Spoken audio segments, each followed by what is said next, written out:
Nous avons le plaisir de reprendre la séance et d'achever cet après-midi par notre table ronde, dont l'objectif va être évidemment de compléter, j'ai envie de dire, les interventions scientifiques de cette journée, avec évidemment au cœur de nos préoccupations la question des narrations octoriales, grâce cette fois à un échange de perspectives, si je puis dire, afin de partager les expertises de professionnels autour de cette table sur la façon dont ils voient et ils appréhendent évidemment la filière du livre, mais également la question du positionnement de l'auteur dans la société contemporaine et des narrations autour de l'auteur dans l'espace public.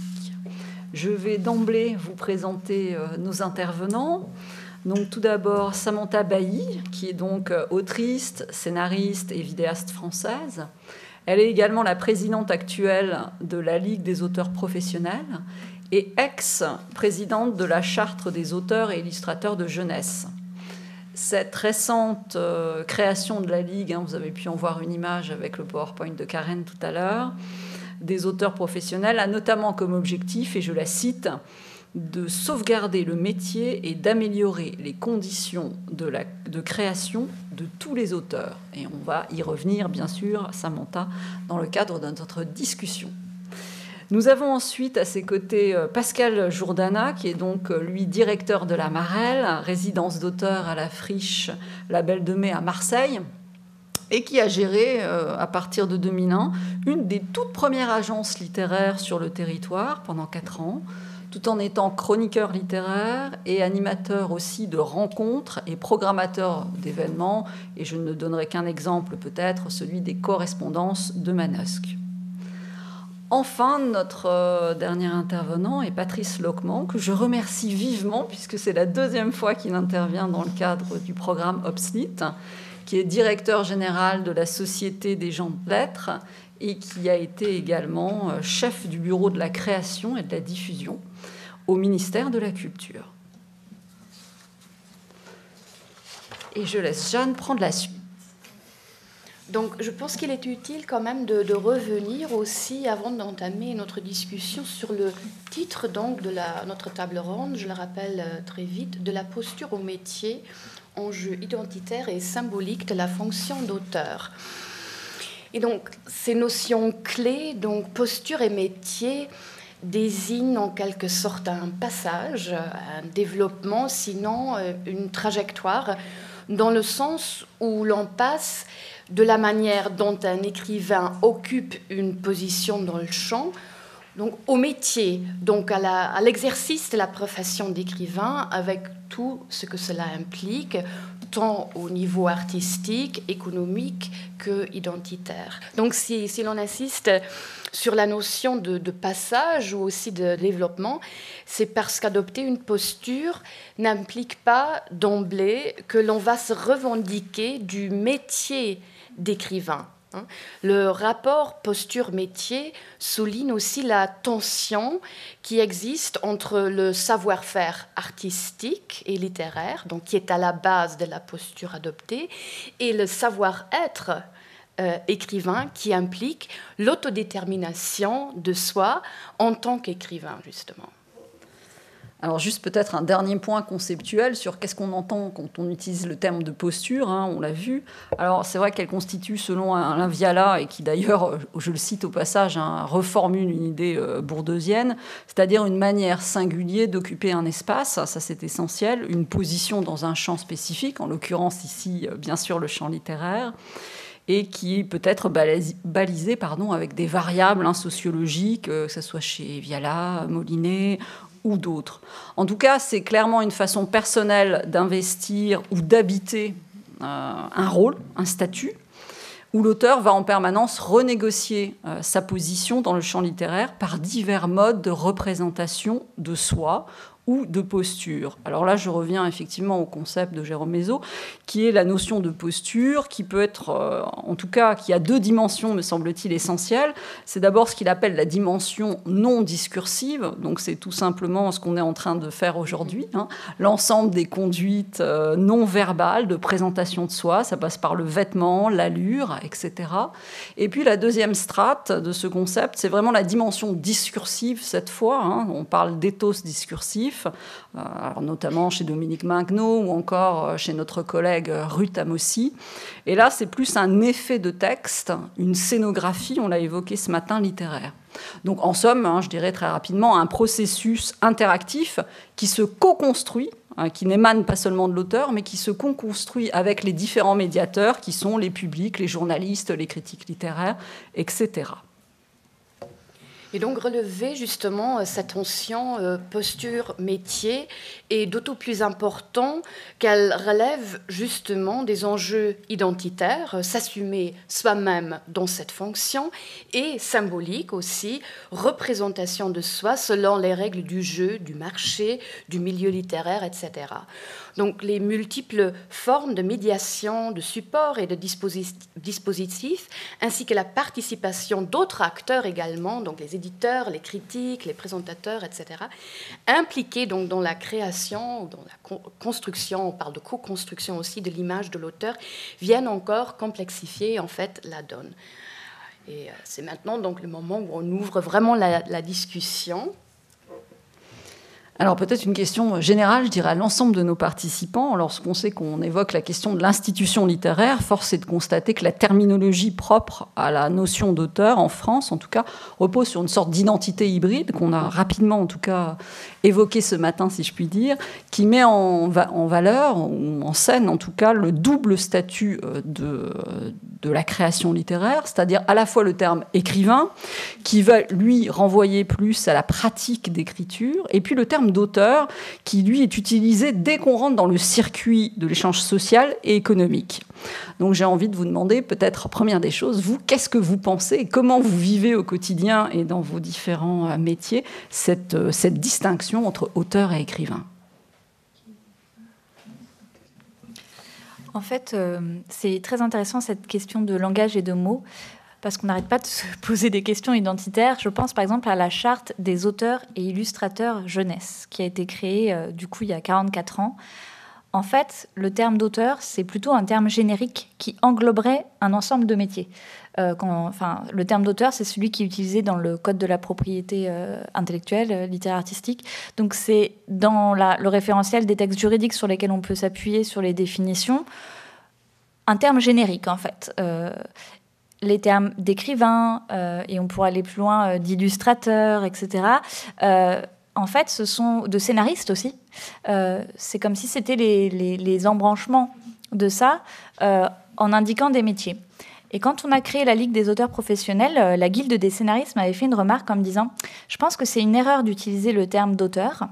On a utilisé, nous, le terme des scénaristes, dans la Guilde des scénaristes, dans l'intitulé, pour aller dans la direction, justement, de la revendication que c'est un métier. » Donc, en fait, terme auteur professionnel, c'est pour ça qu'on a ajouté professionnel, ce qui est un terme qui a d'ailleurs un peu soulevé tout un tollé de réactions différentes. Qu'est-ce que c'est qu'un professionnel et tout ça ?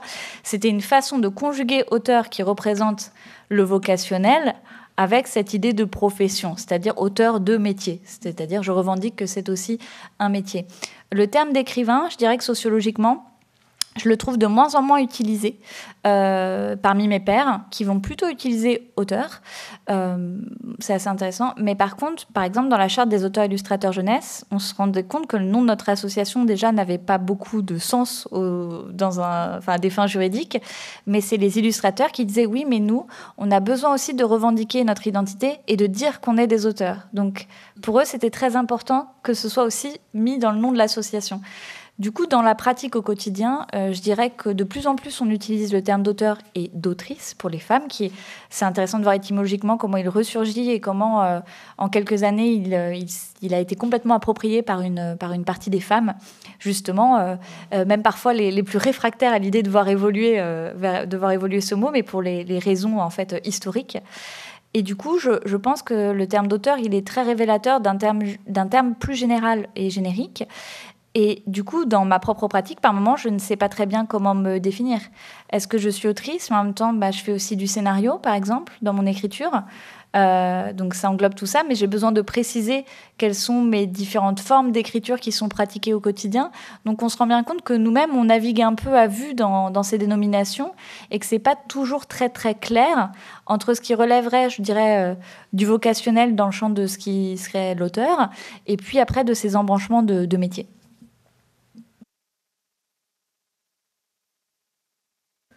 Oui, je crois qu'on est là où on touche au cœur un peu de la, pardon, du questionnement qui est au cœur de cette table ronde.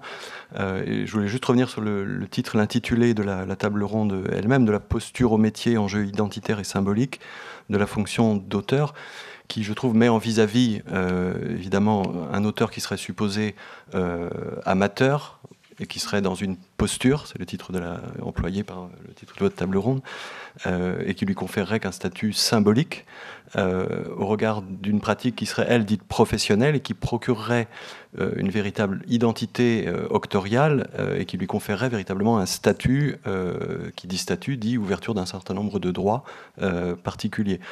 Ça pose la question, je crois, assez cruciale des critères. Comment définit-on un auteur supposé amateur d'un auteur professionnel ? Aujourd'hui, on a un certain nombre d'éléments qui, selon les circonstances, permettent de définir la frontière entre les deux. La première, c'est effectivement celle de l'édition à compte d'auteur ou de l'édition à compte d'éditeur. On suppose, souvent, en tout cas, le Code de la propriété intellectuelle et un certain nombre de dispositifs s'appuient sur cette notion de compte d'éditeur, comme si donc l'éditeur venait sanctionner, un peu comme un diplôme pour d'autres professions qui ont un statut, celui d'enseignant, celui de magistrat, et un peu de la même manière, l'éditeur vient sanctionner et donner le statut et la posture, l'identité octoriale de l'auteur. Un autre critère qui est parfois employé dans certains dispositifs pour faire la distinction, c'est celle des revenus tirés de l'exploitation de l'œuvre dans l'ensemble des revenus globaux de l'auteur. Par exemple, est-ce qu'un auteur professionnel est un auteur qui tire l'essentiel ou la majorité de ses revenus de l'exploitation de ses œuvres? C'est une question qu'on peut poser. On sait qu'il y a un certain nombre d'auteurs, je ne les citerai pas, mais d'auteurs qui peuvent être très médiatiques, qui sont assez exposés, dont les œuvres sont parfois traduites, voire étudiées à l'université même, et qui pour autant ont des revenus en droit d'auteur qui sont extrêmement faibles. Donc ce n'est pas un critère non plus solide et déterminant. Ensuite, un troisième critère que l'on peut avancer, c'est celui du temps consacré à l'édition, à la création. Est-ce que l'auteur professionnel serait un auteur qui a fait le choix ou qui exerce à temps complet son activité ? Les dernières études, et dont celle réalisée par le ministère de la Culture, pour la première fois, il y a eu une étude un peu large en France qui a permis de connaître la situation économique et sociale des auteurs, qui sont au nombre de plus de 200 000, et elle montre que 67% des auteurs, dont des auteurs qui parmi ceux-ci ont des revenus importants en droit d'auteur, ont une activité professionnelle à côté. Alors parce que l'activité d'auteur aussi, par nature, la variabilité des revenus fait que certains ont besoin de garder une activité pour pouvoir garder une stabilité économique, mais il y a par exemple des universitaires qui sont enseignants et l'activité d'écriture, de publication fait partie inhérente de leur statut en quelque sorte d'enseignant. Donc on voit qu'aucun de ces critères, que ce soit l'édition à compte d'auteur ou d'éditeur, de revenus, par des revenus tirés de l'exploitation des œuvres ou de temps consacré à la création, n'est véritablement satisfaisante pour définir ce qui serait un statut de l'auteur. Et je crois que si on en vient à cette question du statut, on peut se poser la question, est-ce que l'auteur aujourd'hui a un statut et quel est ce statut ?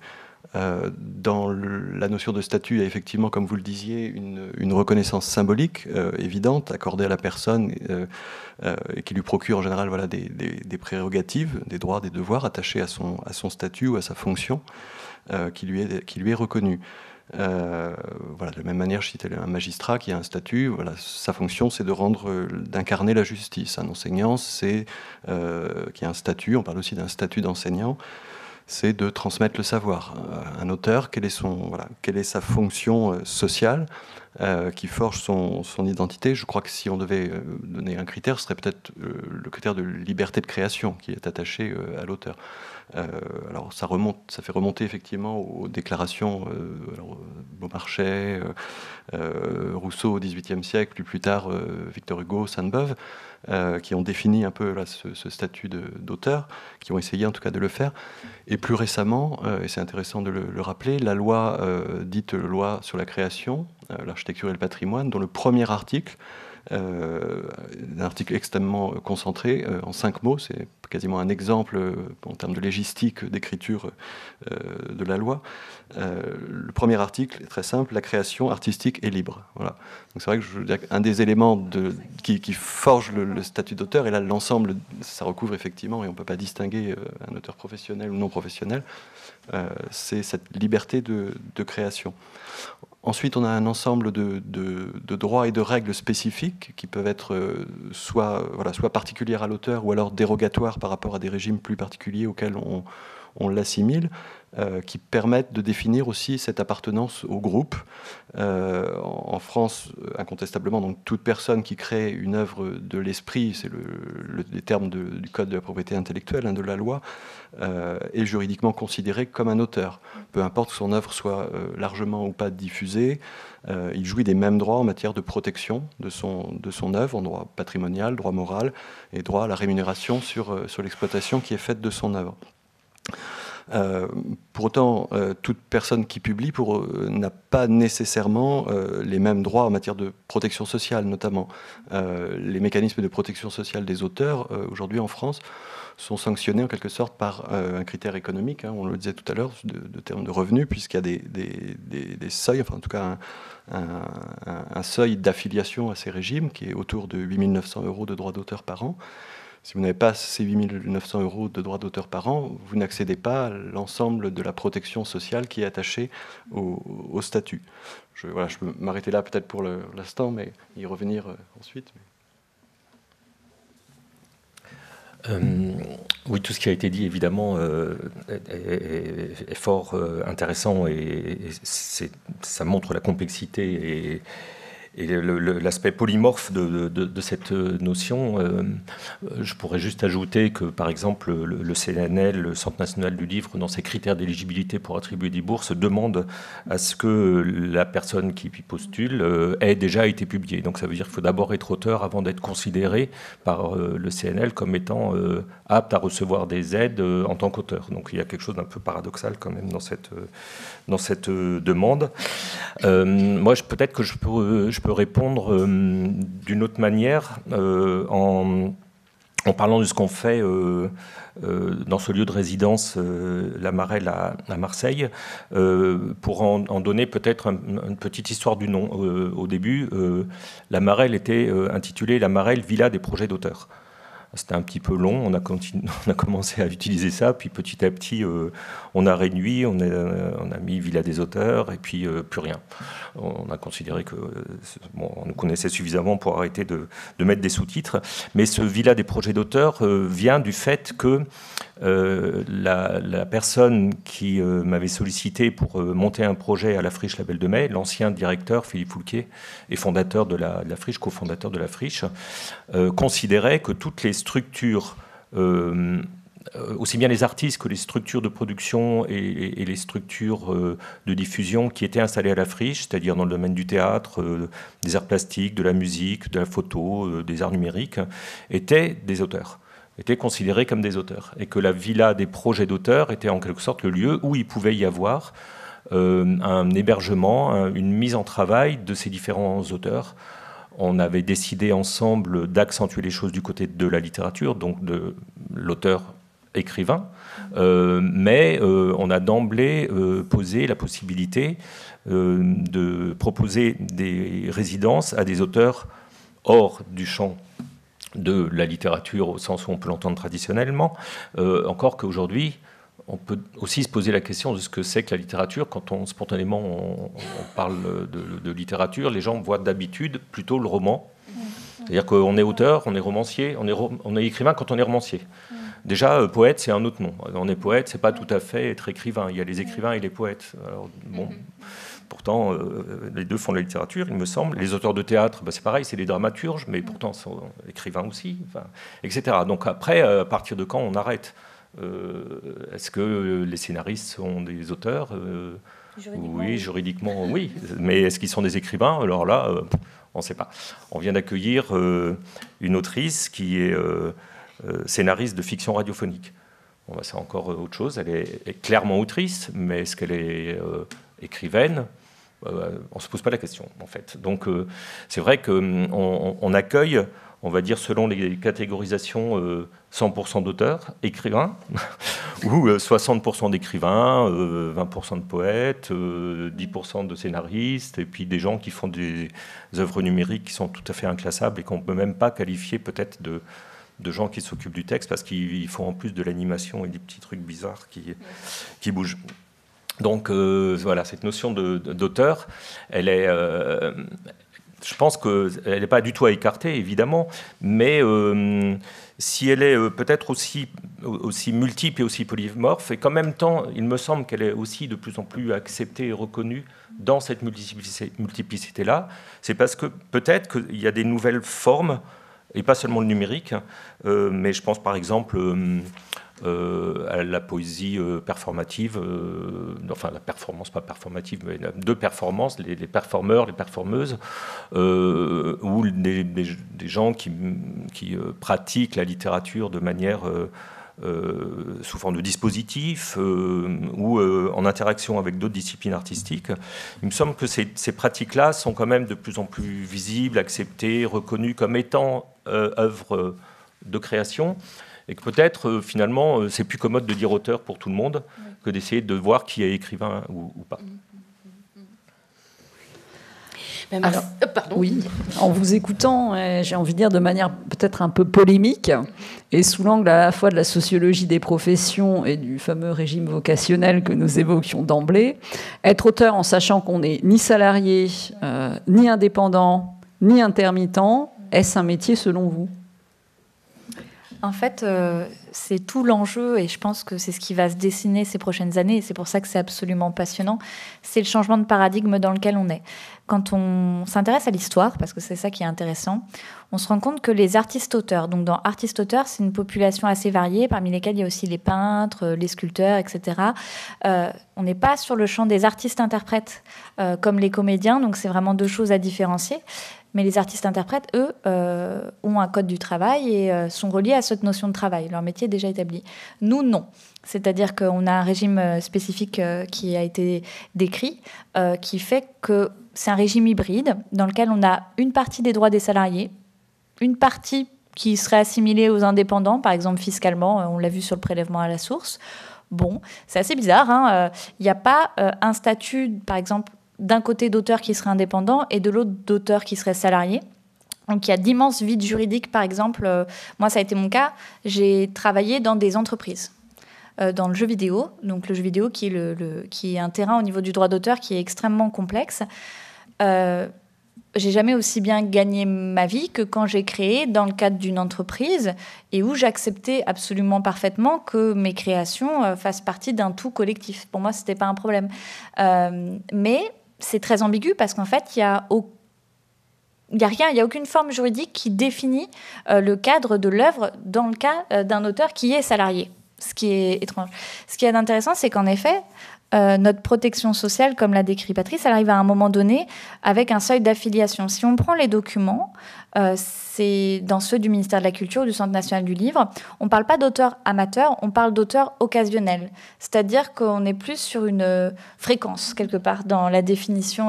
Et puis on parle d'auteur professionnel. C'est vraiment le terme qui revient, qui est d'ailleurs le titre de cette thèse que je vous invite à lire, qui s'appelle « L'auteur professionnel entre droit d'auteur et droit social » de Stéphanie Lecam, qui est une merveille. Donc merci aux chercheurs, parce que vraiment, c'est lumineux.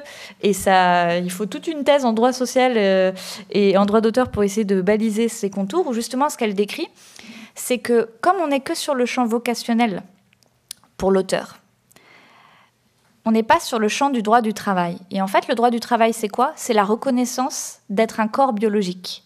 Or, en tant qu'auteur, si on prend les textes, on n'a pas la reconnaissance que nous sommes des corps. Le droit d'auteur, il est trompeur en fait, c'est-à-dire que c'est pas le droit d'auteur en tant qu'individu, c'est plutôt le droit des œuvres, c'est plutôt le droit de la protection des œuvres et de leur intégrité.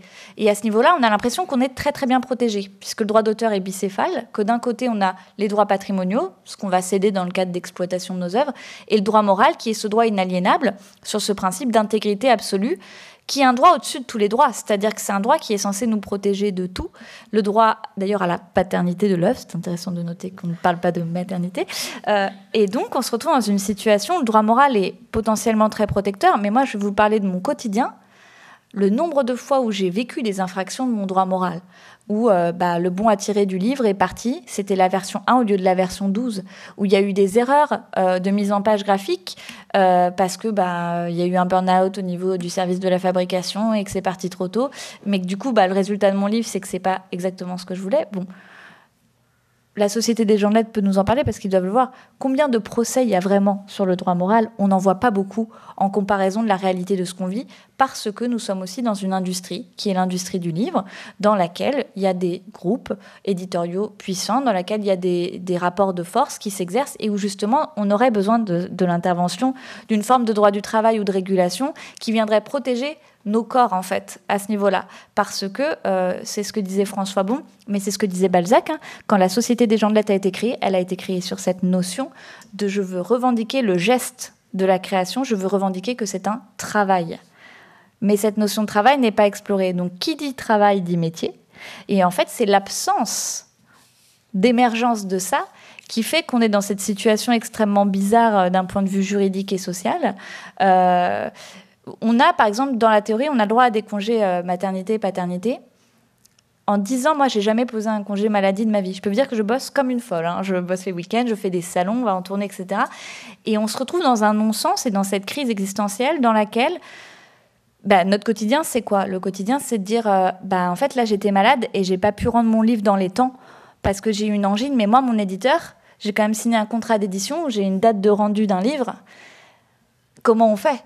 La charte, elle s'est créée aussi là-dessus. C'est-à-dire que je suis en intervention, je vais dans les classes, mon corps est engagé en tant qu'individu. Et je me casse une jambe sur le chemin. Qu'est-ce que je fais? Sur quel champ je suis? Je ne suis pas qu'un esprit. Et je pense que c'est ça les enjeux de la déclaration du fait que ce soit un métier. C'est qu'en effet, tel qu'il existe, moi, ça a été la plus douloureuse constatation que j'ai faite sur ces 2 années d'engagement. C'est que pour moi, ça a toujours été un métier. Et je me suis rendu compte que pour les institutions, pour les textes de loi, pour tout le reste, un peu, mais pas vraiment, quoi. Et c'est ça le combat qu'on engage en ce moment, c'est de dire que le vocationnel, c'est important. Ça fait partie de notre identité à ce niveau-là.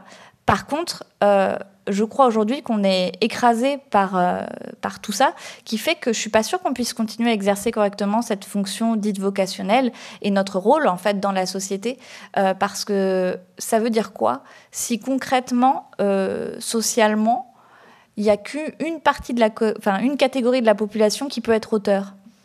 On le voit sociologiquement dans l'étude du ministère de la Culture, il y a un taux assez élevé de propriétaires dans la population des auteurs. Je ne pense pas que ce soit grâce à leur droit d'auteur. Hein. C'est parce que du fait qu'ils aient accédé à la propriété, c'est ça qui leur a permis d'avoir le temps ensuite de créer.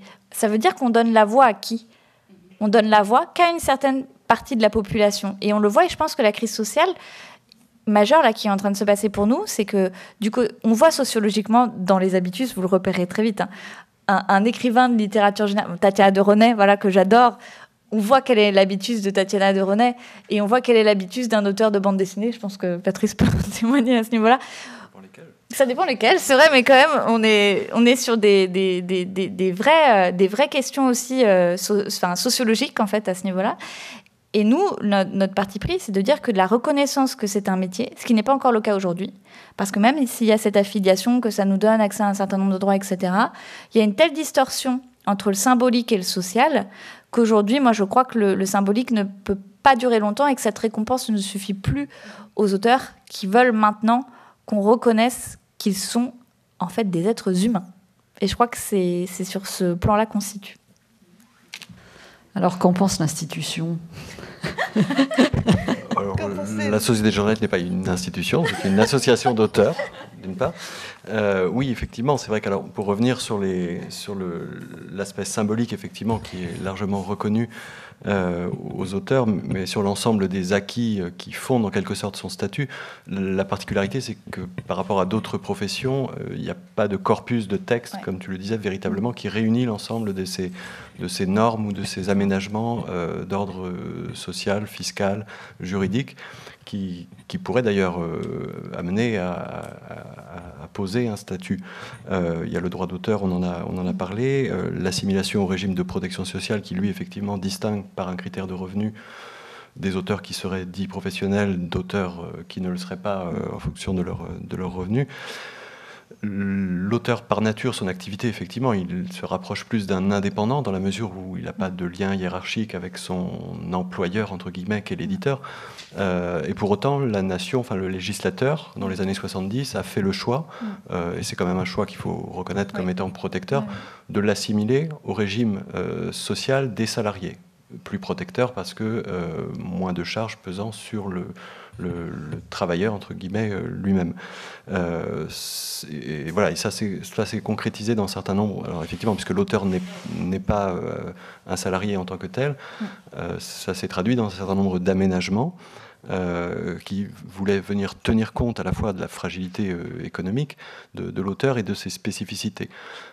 C'est un peu, alors là, on peut retracer effectivement les acquis d'un certain nombre de combats menés par la Société des gens de lettres depuis 40 ans ou 50 ans et avec d'autres sociétés d'auteurs et même plus.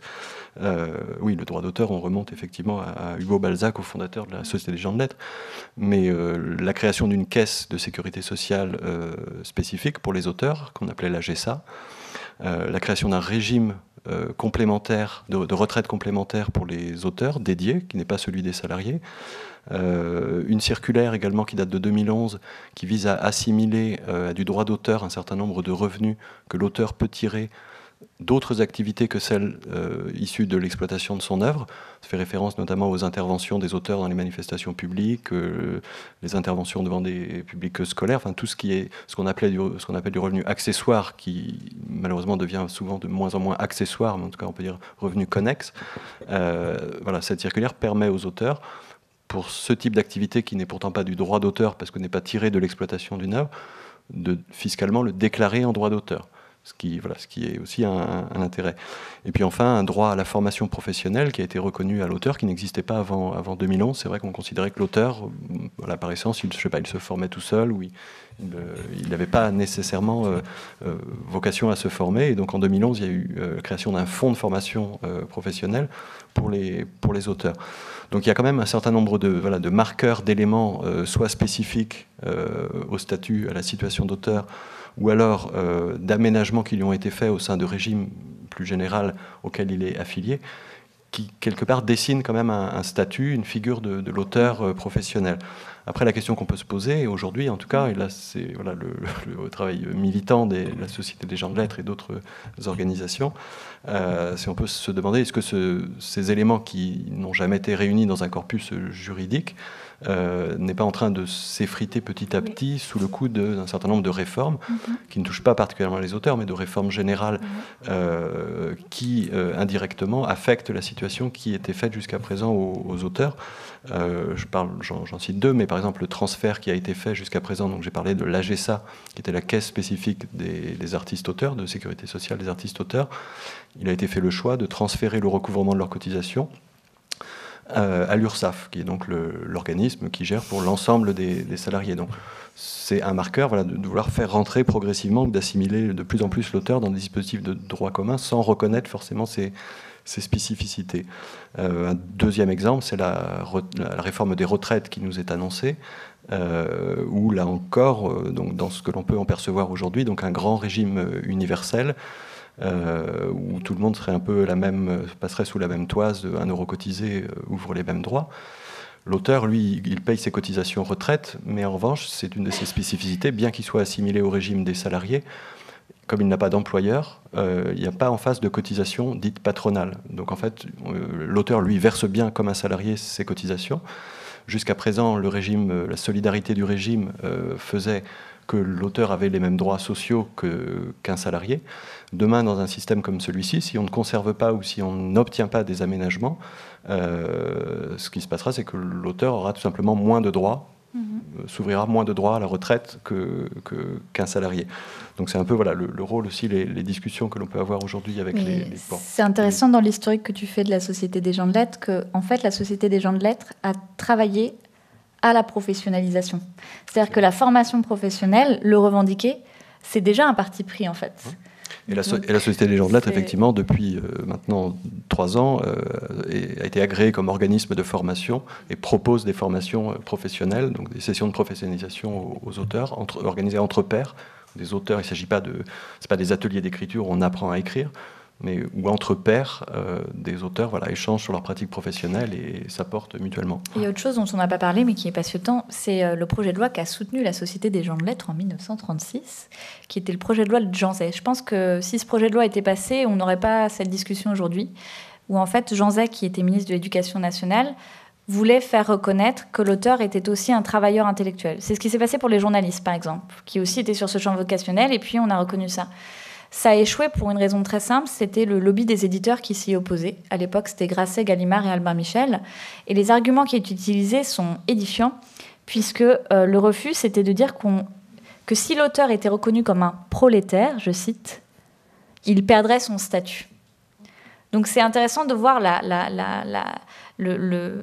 historiquement et socialement ce que ça signifie, et du sous-texte de l'auteur dans sa place sociale.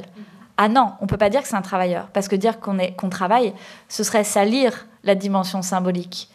Mais moi, je trouve ça absolument fascinant que ce projet de loi, donc à l'époque, la Société des gens de lettres avait soutenu, donc avec Jean Zay, et c'était une transformation, même vis-à-vis du contrat d'édition.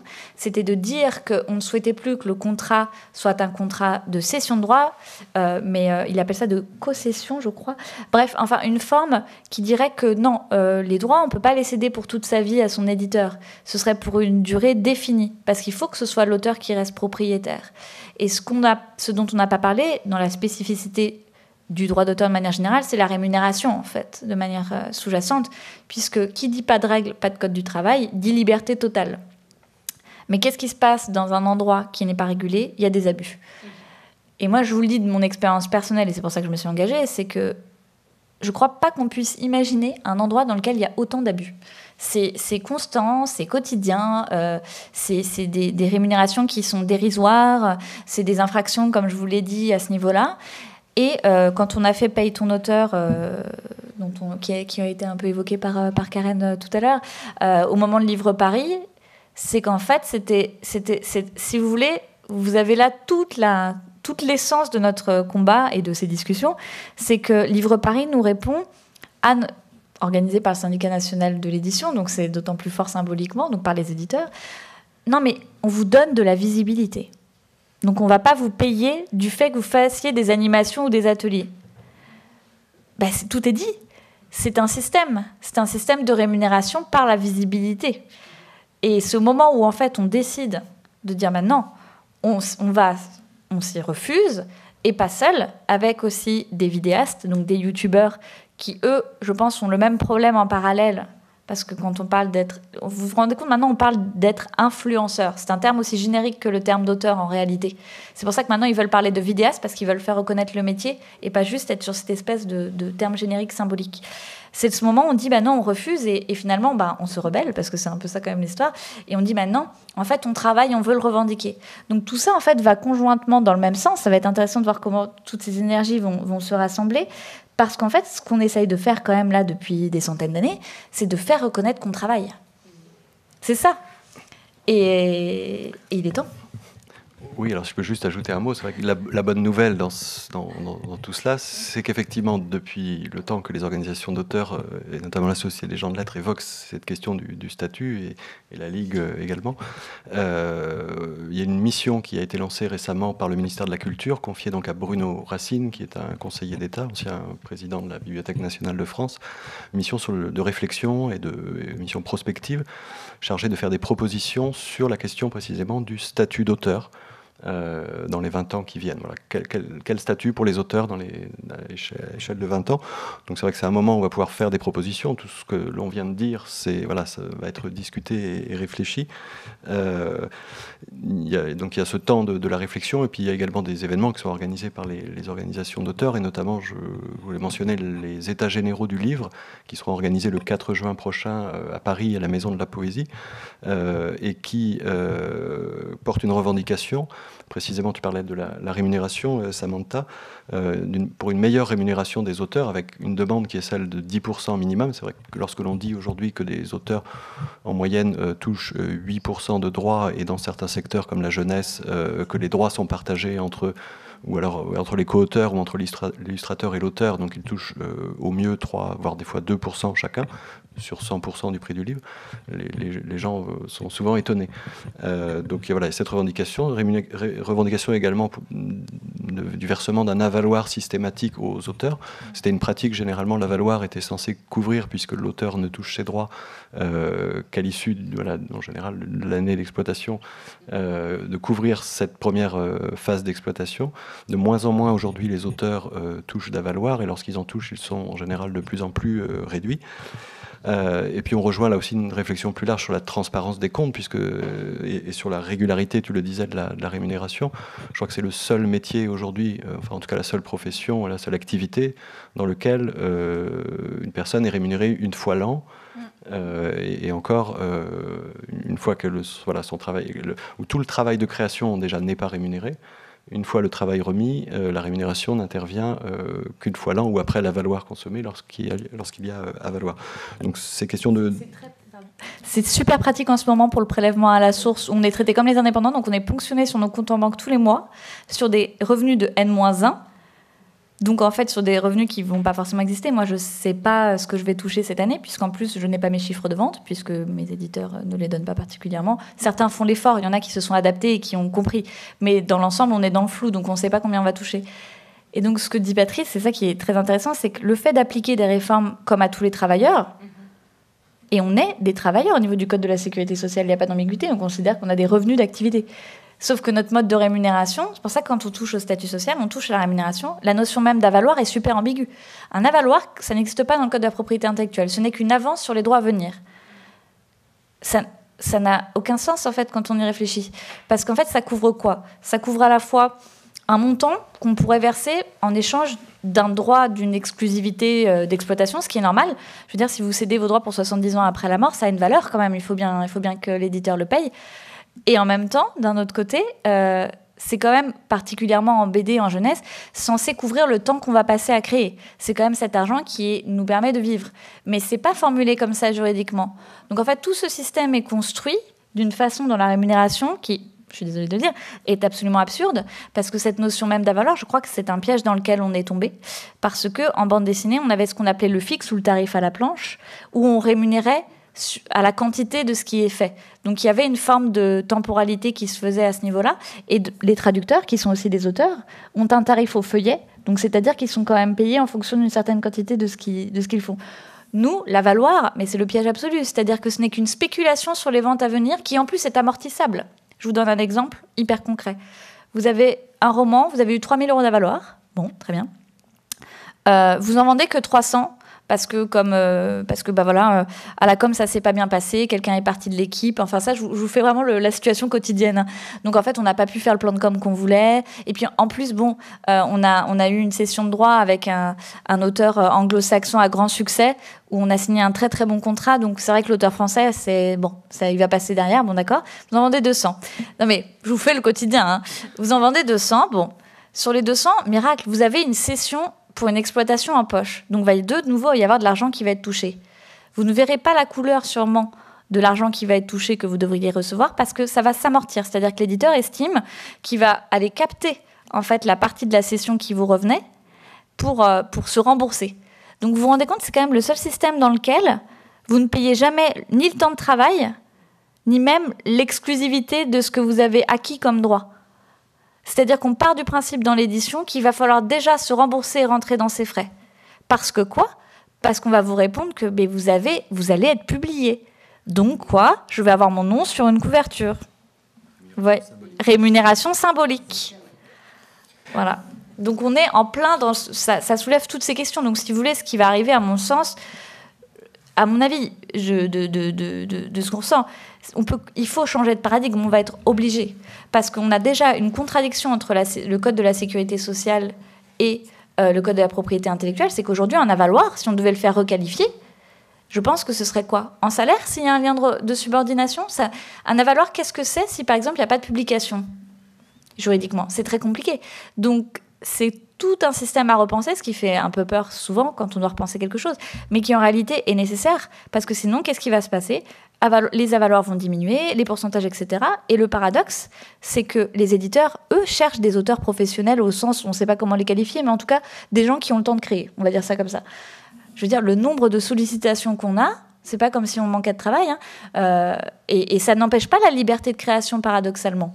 Mais c'est qu'il y a une vraie demande pour raconter des histoires. Et donc, je pense qu'à un moment donné, on va peut-être arriver à un autre point de basculement où il y aura une pénurie d'auteurs, quelque part, parce qu'il y a un effondrement qui va se produire, et où, sinon, il n'y aura qu'une catégorie sociale de la population qui aura le temps et les moyens d'écrire. Voilà, c'était le cas concret, voilà. Oui, merci beaucoup pour ces premières explications concernant vraiment aussi les difficultés autour du métier, le résumé, cette présentation que Patrice vient de nous faire sur le statut de l'artiste, puis aussi l'évocation des difficultés très concrètes que les créateurs rencontrent donc au quotidien, et justement ce que vous venez de dire là sur la rémunération symbolique. Il y aurait toute une discussion aussi justement à mener sur le fait aussi de se revendiquer écrivain, parce que le fait est aussi qu'il y a des écrivains justement qui ont une vue tout à fait différente, peut-être aussi de ce que cela veut être, de ce que cela veut dire que d'être écrivain, parce que justement, ce qu'ils veulent, c'est justement la rémunération symbolique, alors que la reconnaissance sociale, ça ne les touche pas vraiment, parce que c'est comme métier de toute façon. Enfin, donc là, il y a toute une discussion peut-être aussi à mener. Je voudrais quand même maintenant revenir un peu aussi sur cette notion de posture qu'il me semble qui est important aussi d'évoquer. Et j'ai encore une question là à Patrice Lockman, justement par rapport aux activités de la Société des gens de lettres. Et une question est donc, est-ce que vous offrez un accompagnement justement quant aux questions de présentation de l'auteur sur la place publique, sur la rencontre avec les publics? Est-ce que là aussi vous proposez une formation, une aide? Absolument, oui. Donc je le rappelais tout à l'heure, donc il y a un droit à la formation professionnelle qui a été mis en place en 2011 par la loi. Et donc les auteurs aujourd'hui, grâce à un fonds de financement de la formation professionnelle, sont supposés avoir accès, en tout cas à l'époque étaient supposés avoir accès à la formation. Pour autant, on s'est rendu compte que, en tout cas la Société des gens de lettres s'est rendu compte à l'époque qu'il n'y avait pas finalement beaucoup d'offres de formation adaptées aux auteurs, par définition, puisqu'il n'y avait pas de financement et que personne n'en bénéficiait. Et donc la Société des gens de lettres s'est fait agréer en tant qu'organisme de formation, et aujourd'hui accueille donc, et organise ces sessions de professionnalisation, donc qui sont sur des thèmes extrêmement variés. Ça peut aller de travailler à l'adaptation de son manuscrit pour le transformer en scénario, et notamment une formation qui rejoint ce que vous mentionniez, comment intervenir dans l'espace public, l'écrivain dans la cité, ça s'appelle. Et donc c'est une formation animée par un certain nombre d'auteurs qui ont l'habitude, qui interviennent régulièrement, qui sont là pour... parce que l'auteur, c'est vrai qu'il écrit, mais d'ailleurs tous les auteurs ne sont pas forcément à l'aise en public, tous les auteurs n'ont pas envie d'intervenir devant des scolaires. C'est pas quelque chose d'inné, donc il n'y a rien de honteux à apprendre des techniques pour le faire. Donc ça fait partie effectivement des formations qui sont proposées par la Société des gens de lettres. Formation, donc on a à la fois des sessions de professionnalisation qui s'adressent à des auteurs, et puis à la fois des sessions de formation professionnelle au sens financées par le fonds de formation. Alors, une question peut-être à présent pour Pascale. Oui. Donc, on sait que les résidences d'auteurs, je dirais, de par le fait qu'elles mettent en place un lieu, un temps, bien sûr, et des moyens nécessaires à la création, constituent un lieu essentiel pour le métier d'écrivain. En même temps, les résidences, elles ont également un fort impact, je dirais, identitaire, en termes de légitimité de l'auteur, de statut, qui se trouve encore renforcé par les réseaux, les lectures organisées, les médiations avec les différents publics. Donc, comment est-ce que votre résidence d'auteur à Marseille articule-t-elle ces enjeux identitaires et symboliques au quotidien, dans la pratique? J'aurais plein de choses à dire sur tout ce qui a été dit aussi, évidemment, mais comme je suis nettement moins spécialiste sur les questions juridiques, même si on est concerné par ça, je vais répondre à la question, mais juste pour compléter ce que tu as dit, Samantha, tout à l'heure, il y a aussi des éditeurs qui s'adressent à nous parfois en disant « Ah, vous ne voudriez pas accueillir un auteur ?» Et on sent qu'en fait, c'est une manière pour eux de faire en sorte que l'auteur touche une bourse de résidence plutôt que de les payer en avaloir.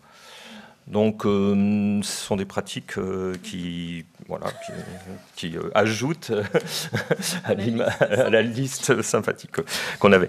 Alors, qu'est-ce que je peux dire là-dessus? Je ne sais pas si on est un lieu représentatif de ce que peut être une résidence classique, typique en France. Peut-être que je peux commencer à dire comment on peut entendre la question de la résidence littéraire. Déjà, peut-être pour la distinguer d'autres résidences artistiques, parce que un artiste, plasticien, musicien, acteur, metteur en scène, chorégraphe, a souvent besoin d'un espace de travail particulier. Une scène, la plupart du temps, un atelier. Il est vrai que l'auteur, a priori, il n'a pas vraiment besoin d'un atelier, où son atelier peut être son ordinateur ou son carnet. Ça peut être un bureau, mais en général c'est chez lui et du coup c'est difficile d'exporter ça à l'extérieur. Et il n'y a pas forcément nécessité technique pour travailler.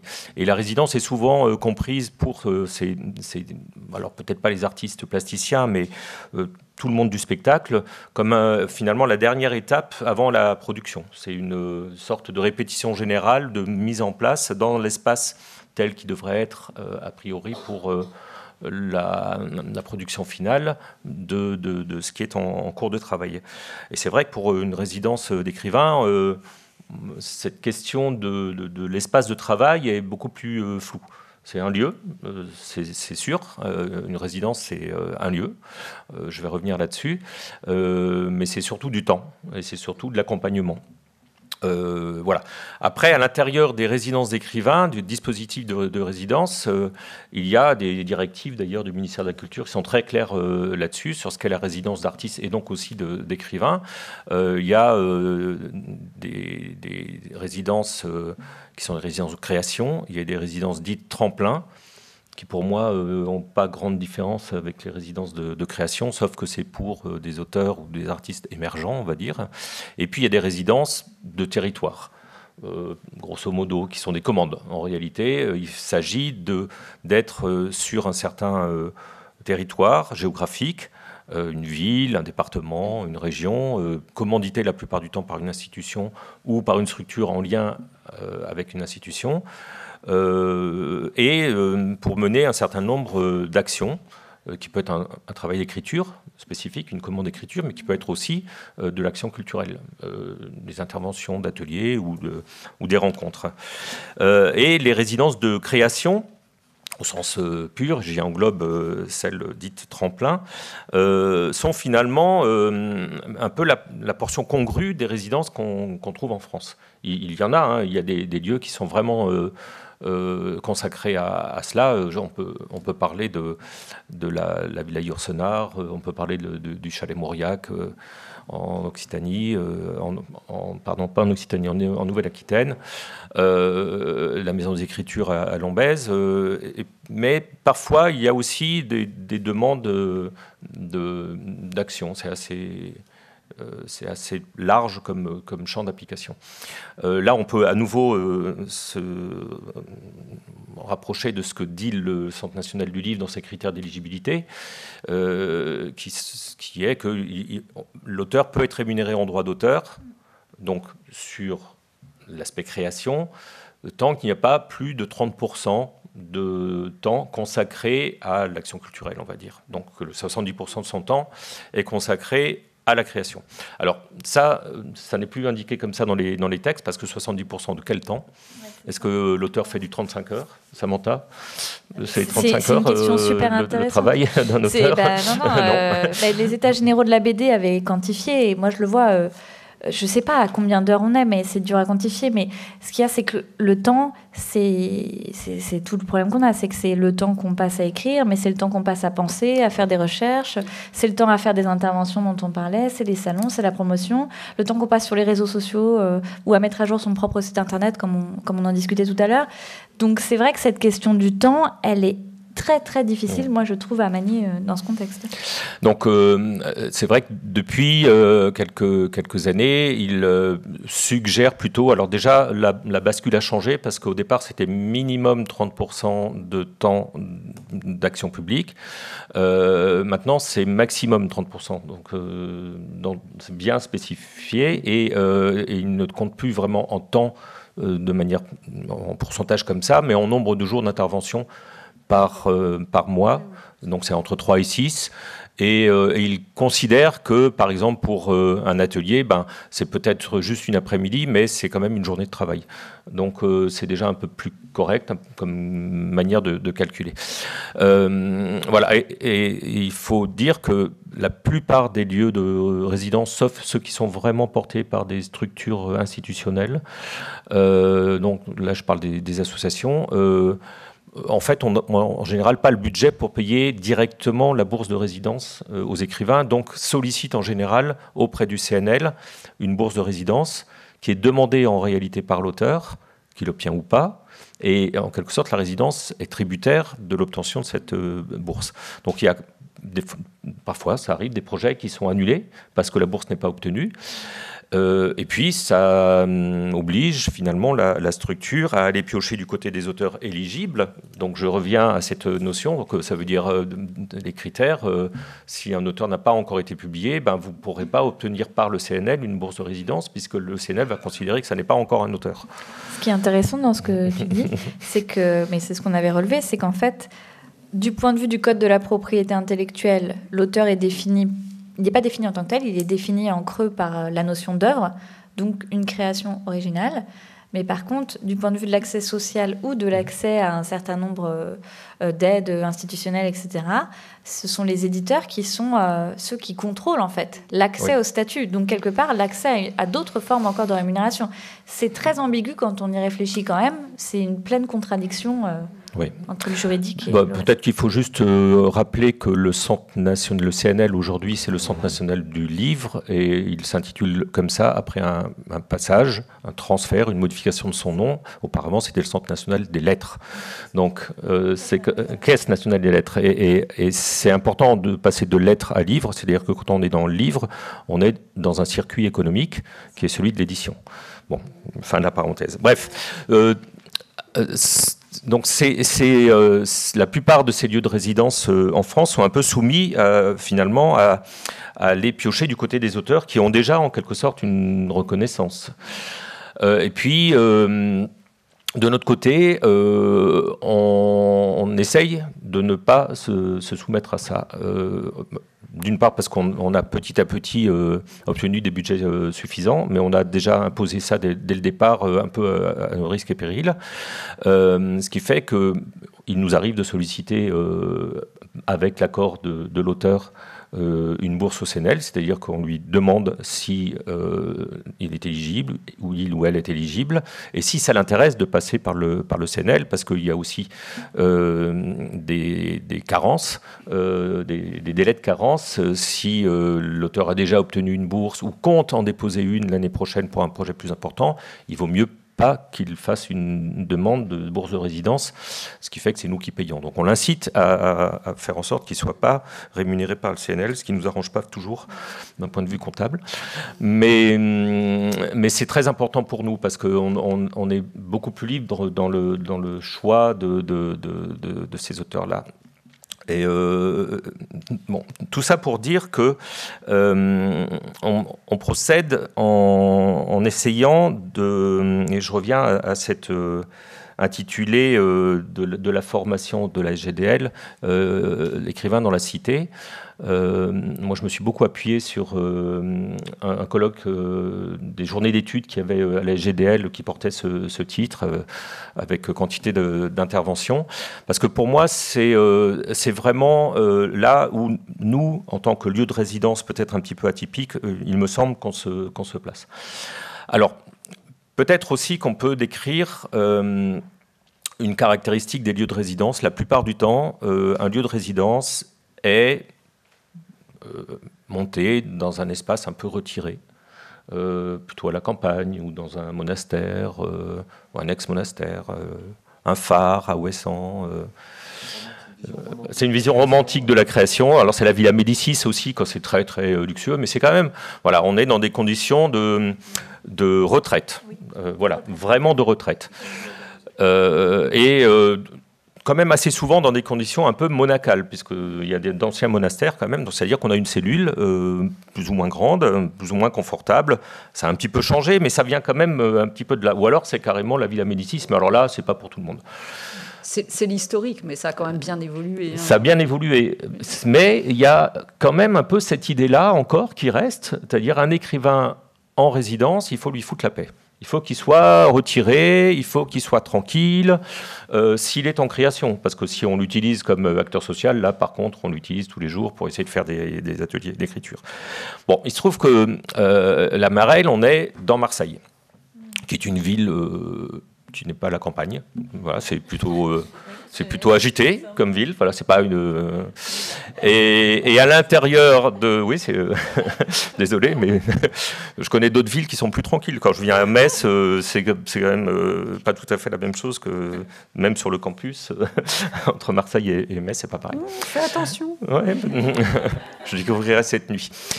Mais on est en plus à l'intérieur de Marseille, à la Friche La Belle de Mai, qui est une sorte de cité dans la cité où il y a 400 personnes qui travaillent, 80 structures ou artistes, et que l'appartement de résidence principal, en tout cas celui historique sur lequel on s'est appuyé pour commencer à créer ces résidences, est complètement intégré dans cet ensemble. Et inviter un auteur en lui disant tu vas être complètement hors du monde, ce serait idiot. Et on a eu beaucoup de demandes d'auteurs, et c'est tout à fait légitime, qui nous disent bon, moi, j'ai besoin de 2 mois de tranquillité pour terminer un manuscrit à rendre à mon éditeur, parce qu'il y a une échéance. Et on lui dit, non, c'est pas là qu'il faut venir, parce que oui, c'est toujours possible de venir là. Et l'appartement est, malgré la proximité de la voie ferrée et ce bouillonnement qu'il y a à Marseille et à la Friche, évidemment, l'appartement est assez tranquille pour s'isoler, mais c'est pas l'esprit du lieu, on va dire. Donc, on est plutôt à solliciter des auteurs qui sont dans une demande autre, qui essaye de la mise en action de quelque chose, de la porosité avec un environnement, d'une résidence en dynamique. Là, on peut utiliser plein de choses, et puis ça ne recouvre pas du tout des réalités identiques, parce qu'on a des résidences extrêmement différentes qui s'appuient à chaque fois sur le projet d'auteur. Disons que pour simplifier, on peut dire qu'on sollicite des auteurs qui sont en phase de démarrage de création, voire de recherche. On ne leur demande rien, c'est-à-dire qu'il n'y a pas de commande, il n'y a pas d'obligation de résultat, et il n'y a pas d'obligation de faire absolument des rencontres publiques. Il y en a, très souvent, mais elles sont systématiquement proposées à l'auteur ou à l'autrice qui accepte ou pas. Et ce qu'on essaye de faire toujours, c'est, quand il y a des rencontres, qu'elles soient autour de l'œuvre en cours et du chantier en cours, et pas un travail sur, même s'il peut y avoir des demandes de la part des libraires en particulier, pour des auteurs connus, de parler du livre précédent, parce que voilà, ça fait vendre des livres.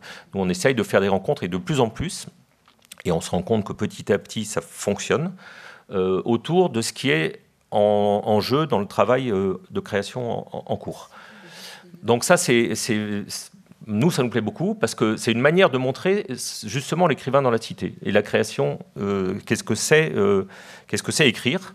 C'est peut-être juste parfois se promener dans la ville et puis laisser les choses décanter.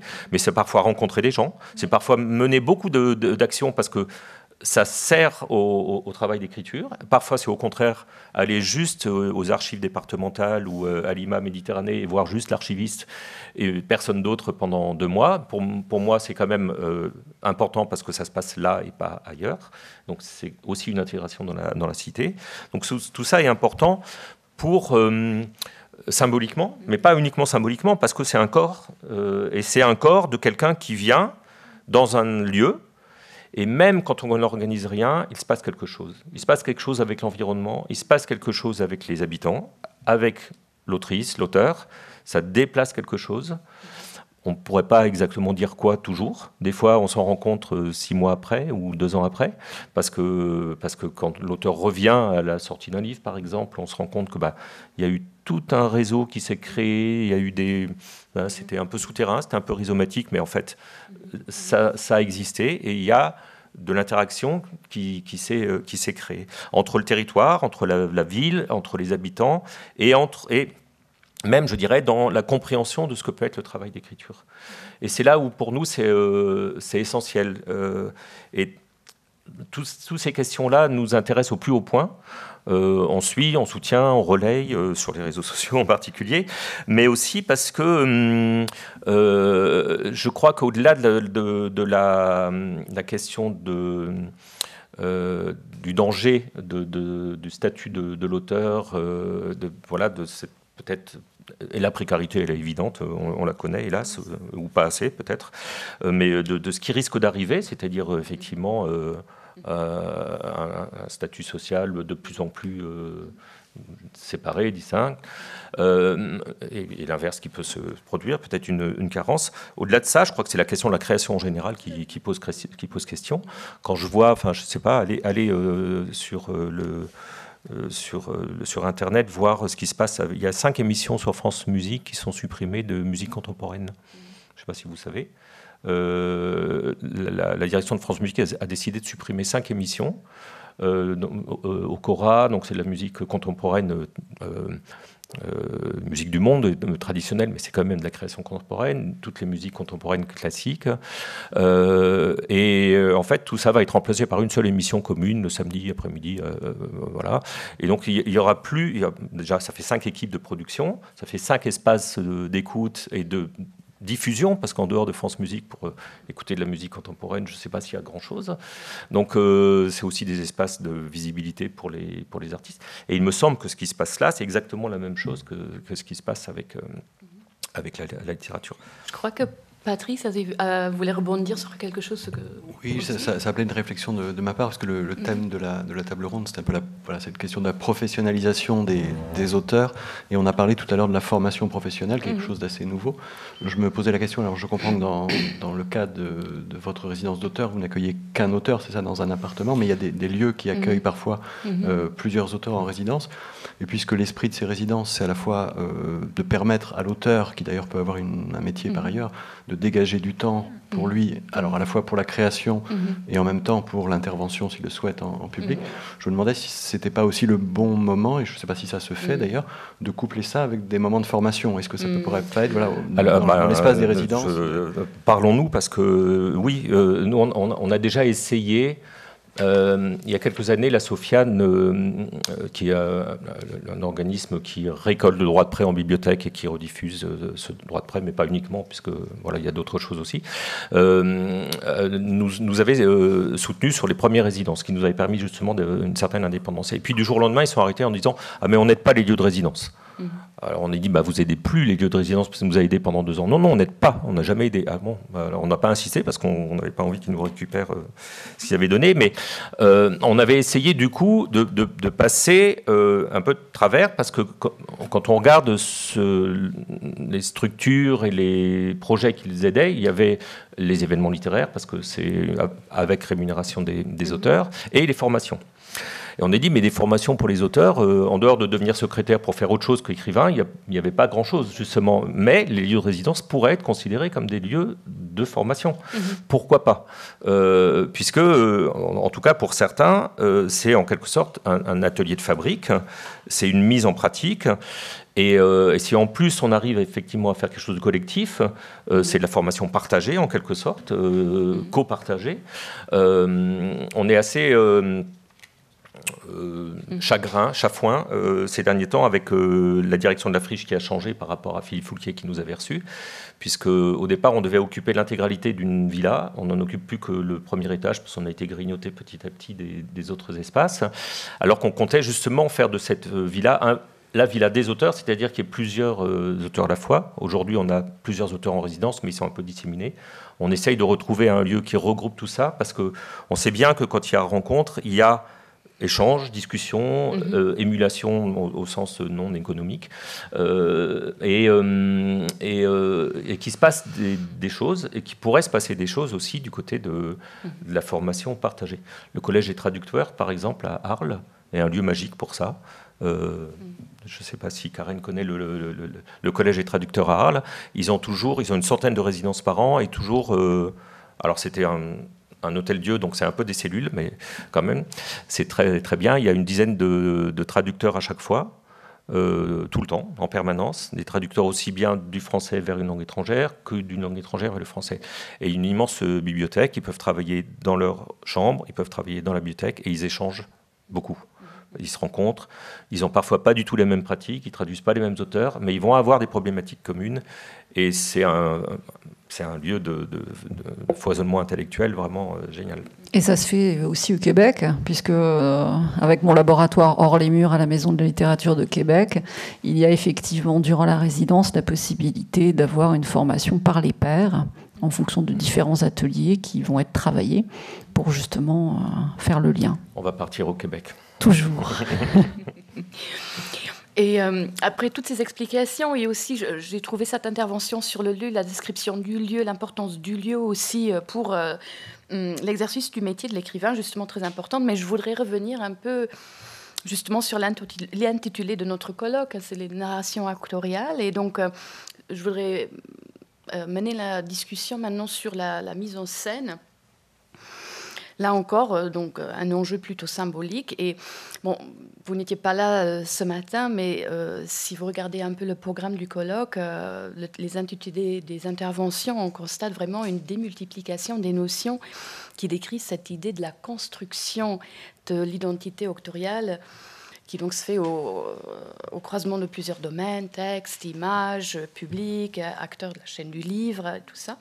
Et donc, juste pour reprendre quelques-unes des notions, on a parlé de la fabrique de l'auteur, on utilise le terme de la mise en scène, les postures, positionnements auctoriaux, stratégie, devenir auteur, figure d'autorialité, auteur stratège, donc toute une terminologie vraiment qui renvoie au fait que l'autorialité dans l'espace public relève vraiment d'un processus et d'une performance aussi.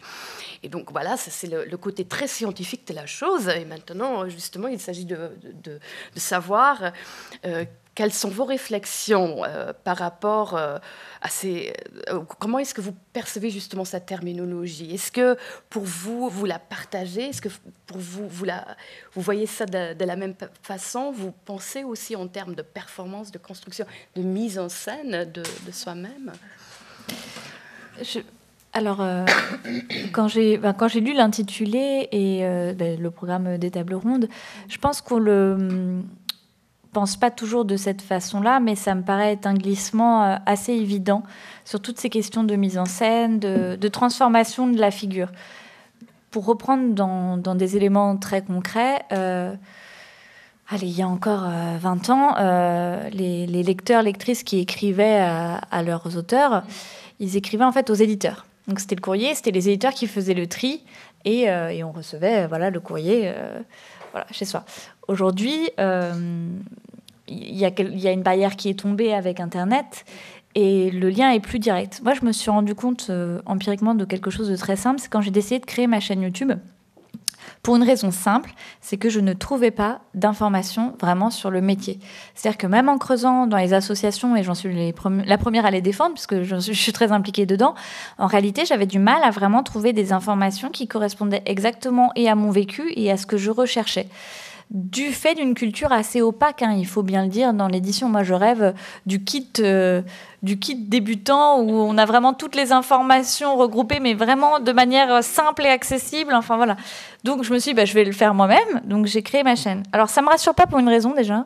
C'est que dès que je vais en salon, je suis maintenant repérée physiquement par rapport à cette chaîne. Et d'ailleurs, je crois qu'il y a une personne qui est venue me voir tout à l'heure en me disant qu'elle suivait la chaîne. Donc, c'est rigolo.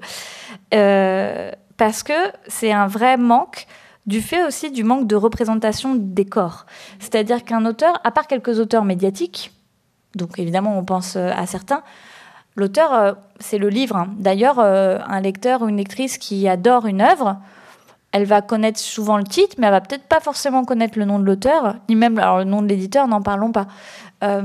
c'est intéressant de voir cette mutation quand même avec les réseaux sociaux, avec Internet, du fait qu'on est identifié. Et donc, quand j'ai créé ma chaîne, mes livres avaient déjà pas mal de succès. Mais maintenant, il n'y a pas une semaine où je ne suis pas arrêtée dans le métro par quelqu'un qui me reconnaît. C'est-à-dire qui reconnaît mon visage, du fait que je l'ai mis sur Internet. Et je vous assure que ça change quelque chose d'énorme. Parce que, quelque part, on est un peu caché derrière ces livres. Vous voyez, c'est notre roman qu'on engage, notre BD, etc., mais ce n'est pas notre personne. Et je trouve que ça, c'est vraiment intéressant, et on en parle beaucoup entre nous, sur ce passage qui est en train de glisser, qui est de l'ordre de la représentation. Parce que c'est de l'ordre de la représentation de soi, quand même. Et les salons, c'est déjà ça. Les dédicaces, c'est une forme de représentation déjà. C'est un moment vers l'extérieur. Quand on parlait de l'auteur en retraite, en même temps, je comprends ce genre de résidence parce que l'acte de l'écriture, c'est un moment de retrait quand même. C'est un moment où on a besoin d'être tourné vers l'intériorité et pas d'être en permanence dans les sollicitations. Et la création, elle a besoin de cette bulle de silence pour exister. Et de plus en plus, dans le quotidien du métier, cette notion de représentation rentre en jeu, de même que pour un certain nombre de maisons d'édition, le physique des auteurs peut avoir de l'importance, ce qui est quand même assez dingue. Bon, alors, quand il s'agit des femmes, là, on est à l'apogée du sexisme. Je ne vous dirai pas des choses que j'ai entendues dans ma carrière, mais on se rend bien compte que, du coup, on engage davantage cette idée de la représentation de l'individu. Et je trouve que c'est très intéressant comme glissement qui s'opère, parce qu'à la fois, c'est un peu dangereux. Moi, je le constate, j'ai déjà entendu cette phrase non, mais un tel auteur, on lui signe le prochain parce qu'il se vend bien. Mais il ne se vend pas le livre. Genre, lui-même est en capacité de faire du marketing de soi. Et on a cette attente maintenant dans cette industrie qui nous demande de faire du marketing de nous-mêmes. Et l'auteur devient presque une marque, en fait, en quelque sorte, dans cette évolution. Voilà. Donc on peut aussi le déplorer. Enfin, je trouve que ça pose des vraies questions de fond, mais on se rend compte que c'est vrai. Et je me souviens d'un jour où j'avais décidé de quitter mon éditeur. Donc ça arrive. Et cet éditeur m'avait dit, mais si tu quittes la maison, c'est fini. Genre, plus jamais, tu ne feras... Bon, bref, c'est le côté un peu possessif de ces relations. Et en fait, je me suis rendu compte qu'au prochain livre, tous mes lecteurs étaient là. Parce qu'en fait, ils s'en fichaient de cette maison d'édition. Ce qui suivait, c'était des textes et un individu. Donc, ça transforme aussi les choses dans les rapports de force, des dominations dans ce différents secteurs. Et dans ce qu'on attend de l'auteur, quand on parlait des animations, quand on parlait de la résidence, enfin, on a parlé de la résidence où on demande des interventions. L'idée qu'il y a un glissement, où on demande d'être aussi des acteurs de l'éducation artistique et culturelle. Tous les auteurs n'ont pas envie de faire ça et ne le doivent pas. Enfin, je veux dire, on passera à côté d'auteurs qui n'ont pas envie d'être dans ce lien social, mais ça n'empêche pas que leurs œuvres sont formidables et qu'elles méritent d'exister. Donc, je trouve que ça peut être une dérive aussi. Et je le dis d'autant plus que, étant moi-même, je pense, le produit de ça, c'est-à-dire que j'ai ma chaîne, etc., j'ai un site abouti, et donc je joue ce jeu aussi de cette représentation-là. J'ai toujours été très méfiante de dire, attention, c'est pas forcément ça la voie à suivre, ou c'est pas non plus ce qu'on doit dire qu'on attend aujourd'hui de tous les auteurs. Mais ça veut dire que c'est en train de se transformer et qu'il faut l'interroger. Oui, je crois le point très important à retenir dans votre propos, c'est vraiment, oui, il y a cette stratégie, ouais. Oui, il y a cette mise en scène de la propre personne, et cependant, on n'a pas le contrôle là-dessus, oui. Nécessairement, parce que justement, quand vous parlez du dispositif de la résidence, qu'on exige des auteurs de faire ceci et cela,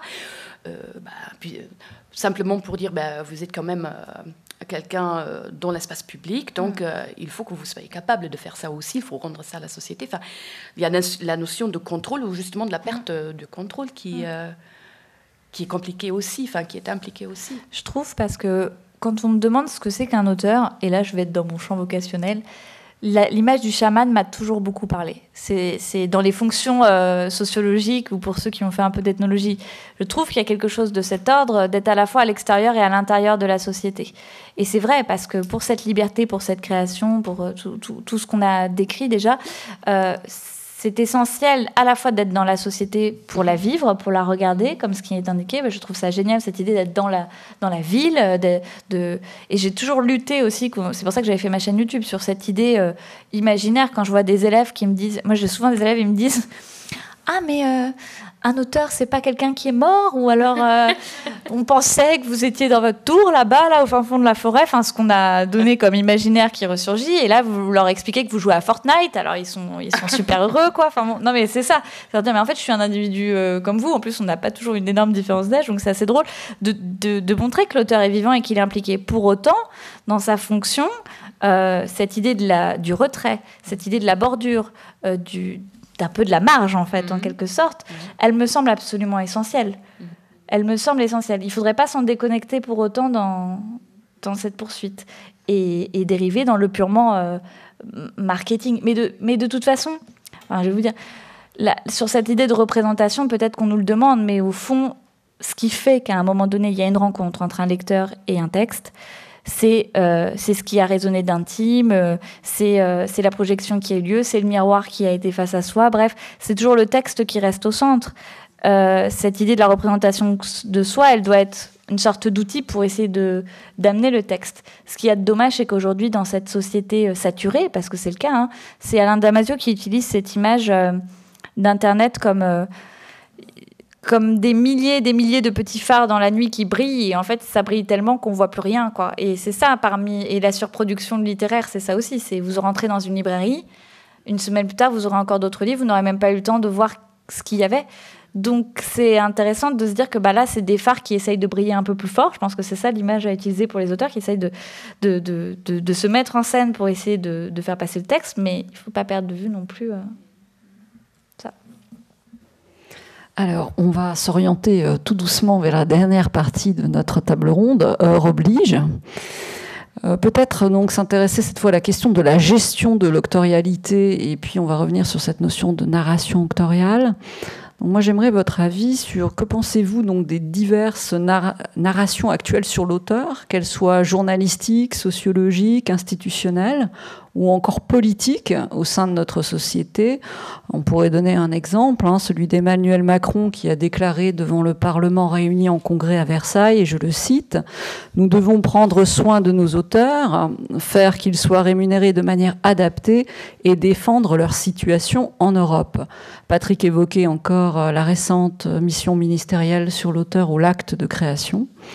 Donc on l'a bien compris, toutes ces narrations qui relèvent au moins de 3 types d'enjeux. Un enjeu identitaire, c'est-à-dire la nécessité de se définir, de se distinguer et de se raconter également. Un enjeu évidemment symbolique, être reconnu en tant qu'écrivain. Et ensuite, un enjeu de pouvoir, c'est-à-dire gérer les rapports de force au sein d'un espace de production. Je vous écoute. Non, effectivement, donc il ne fait pas de doute que la fonction symbolique de l'écrivain, en tout cas, que l'écrivain continue de jouir d'une aura symbolique. Après, on prend conscience, effectivement, aujourd'hui, je crois, et c'est quelque chose d'assez récent, de la fragilité économique du tissu de la création, en particulier dans le secteur du livre. Juste pour donner quelques chiffres, parce que c'est vrai que tout à l'heure, je parlais du taux moyen de rémunération droit d'auteur qui surprend en général quand on le cite. Le revenu médian d'un auteur en France aujourd'hui, c'est 800 € par an. Et 92% des auteurs, donc parmi eux des auteurs professionnels qui publient parfois un rythme... Là, tu te bases sur les affiliés à GESA ou tous les auteurs ? Tous les auteurs. Okay. Tous les auteurs, pardon, oui. L'ensemble de la population des auteurs. Et 92% des auteurs, des gens qui écrivent, vivent avec un revenu inférieur au SMIC, avec une tendance effectivement à la décroissance des revenus tirés de l'exploitation de leurs œuvres. C'est pour ça que quand tu disais tout à l'heure, Samantha, on va peut-être vivre, j'entendais que tu disais, une période de pénurie d'auteurs.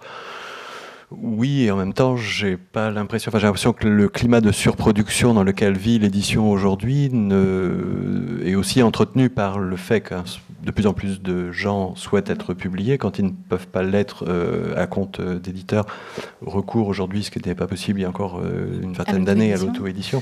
Je vais préciser mon propos juste là-dessus, sur la pénurie d'auteurs professionnels, au sens où des auteurs qui publient, il y en a plein, c'est pas le sujet. Par contre, moi, je connais quand même assez bien les éditeurs pour savoir ce qu'ils attendent. Malgré tout, ils attendent du professionnalisme. C'est ça la vérité, c'est qu'ils attendent des gens qui ont le temps. Il y a une industrie de commande qui s'est développée, et c'est pas pour autant qu'on perd sa liberté, mais c'est que, par exemple, un tel éditeur lance une collection jeunesse, il a besoin d'avoir des œuvres jeunesse à ce moment-là, donc il va être en recherche de projets, de manuscrits, etc. Et en fait, ce qu'on constate, c'est qu'il y a une sorte de collision entre, comme tu le disais, cette ouverture maximum où il peut y avoir l'auto-édition, donc l'auteur, de manière générale, en tout cas dans toutes les voies, peut se développer, mais où les éditeurs, eux, ce qu'ils attendent de plus en plus, c'est une professionnalisation. Ils attendent des gens qui font leur marketing, ils attendent des gens qui vont dans des salons, ils attendent tout ça. Donc, c'est pas la pénurie d'auteurs au sens globalement, il y aura moins d'auteurs, on sait que ça aura plutôt tendance à exploser comme toutes les formes de création via Internet, et c'est comme ça. Mais par contre, l'auteur professionnel, c'est-à-dire dans les attentes d'une industrie actuellement, à mon avis, il va y avoir quelque chose qui va faire comme ça et comme ça s'il n'y a pas de rectification, parce que, moi je vais vous dire, les discussions en ce moment qu'il y a entre auteurs, c'est dans quel pays je vais, fin 2019. Si on n'a pas des certitudes sur ça, mais je vous parle d'auteurs de best-sellers, je vous parle de gens connus qui diront médiatiquement « je quitte la France » et voilà pourquoi.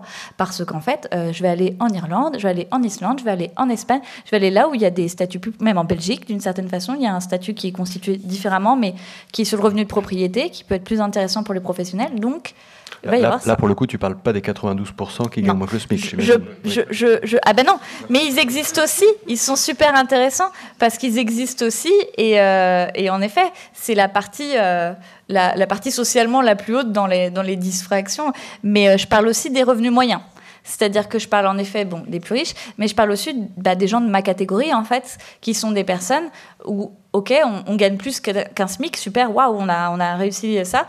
Mais en fait, si ça continue comme ça, entre les explosions des cotisations, la baisse des rémunérations, la dégradation des conditions, est-ce qu'à un moment donné, on va continuer à rester dans un pays qui nous protège si peu, où il y a tant de différentiels entre ce qui est défendu politiquement et la phrase qui a été citée, qui est très sympathique. Enfin, moi, je suis à fond pour cette phrase. Enfin, je trouve ça super. Mais la réalité concrète de notre quotidien, où, de manière très pragmatique, on n'arrive même pas à se faire payer par les établissements scolaires, parce qu'il y a divers problèmes administratifs qui font qu'ils ne peuvent pas payer en droit d'auteur actuellement avec ce passage à l'URSSAF ou de logiciels où on ne veut même pas savoir quel est le problème. Il y a un problème, il y a une dissonance. Donc, c'est sur ce côté professionnel, et quelle que soit la notion qu'on donne, il ne faut pas oublier que le livre, même si ça a été construit en imaginaire comme un petit endroit artisanal où on est des petits éditeurs, etc., c'est une industrie, c'est 3 ou 4,5 milliards d'euros, il me semble, de chiffre d'affaires. Il y a des demandes et il y a une attente de professionnels. Donc, il y aura, à un moment donné, je pense, c'est dans l'intérêt des éditeurs. Ils le savent très bien, c'est d'avoir ils attendent. C'est pour ça que je dis qu'on est déjà à la frontière du droit du travail. Quand vous avez des dates de rendu, on est déjà passé dans un autre champ. Voilà, c'était pour préciser. Là, on est clairement dans des enjeux de pouvoir, Samantha. Mais pour répondre à la question, effectivement, clairement, on sent une montée peut-être une dichotomie, mais en tout cas une recherche de professionnalisation de l'auteur qui est évidente à travers tout ce qu'on a dit, la formation professionnelle, ne serait-ce que pour revenir sur la question de la rémunération dont on a parlé un petit peu dans les salons ou les manifestations littéraires. Il y a encore quelques années, c'est quelque chose qui n'allait pas de soi et on disait à l'auteur, quand vous intervenez, vous êtes en promotion. Et voilà, c'est vrai que ça rejoint ce que tu disais, qu'on demande de plus en plus à l'auteur de se mettre en scène, de faire la promotion de son propre ouvrage, peut-être parce que l'édition, dans un climat de surproduction, ne fait plus non plus ce travail, ou en tout cas n'a plus les ressources nécessaires pour faire autant qu'elle faisait, avec beaucoup plus de titres qu'il y a quelques années. Donc soit fait des choix et met ses crédits marketing sur quelques titres ou sur très peu. Mais en tout cas, oui, on va un peu à la fois, voilà, l'auteur lui-même se professionnalise et cherche à se professionnaliser, et en même temps on lui reconnaît quand même à travers la rémunération, par exemple dans les salons, que ce n'est pas que de la promotion mais que c'est du travail. Donc, ça va aussi dans le bon sens. Et il y a une évolution de ce côté-là, parce que, Carole, tu le disais, j'ai longtemps animé des rencontres littéraires pour plein de festivals, et effectivement, au début, non seulement les auteurs n'étaient pas payés, mais les animateurs non plus n'étaient pas payés. C'était considéré, parce qu'on faisait des papiers pour un journal, c'était considéré comme une sorte de plus.